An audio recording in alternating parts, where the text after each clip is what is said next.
അഭിനയമോഹി എന്തേ ഈ അടക്കങ്ങനെ സിനിമ കാണാൻ പറ്റൂടാ നിന്നേക്ക? എടാ കിട്ടിയടാ ഡയറക്ടർ എന്നെ കുറച്ച് മുമ്പ് വിളിക്കും. അടുത്ത മാസം ഷൂട്ടാണ്.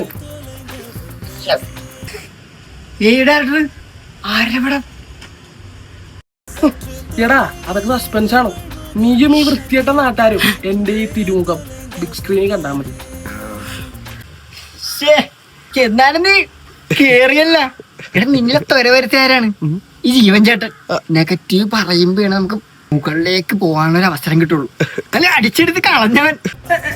Keep distance. എടാ ഞാൻ ഒന്ന് രക്ഷപ്പെട്ട് വരുമ്പോ നീയും ഈ പോണച്ച നാട്ടുകാരും കൂടി എനിക്കിട്ട് ഉണ്ടാക്കണമെന്ന് നമ്മ അറിയണമെന്ന് വിചാരം. എടാ നീ എന്നിട്ട് പെണ്ണും കൂടി എന്റെ മണ്ണ് മാറിട്ടത്.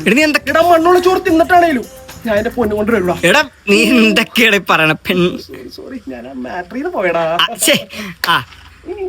പിന്നെ ജീവ നിന്നെ വേണമെങ്കിൽ ഞാൻ എന്റെ അടുത്ത PA മാനേജറോ അങ്ങനെ എന്തെങ്കിലും വലിയ മനസ്സ് ഒരു ആക്ടറൊക്കെ ഇങ്ങനെ ജനിക്കല്ലേ.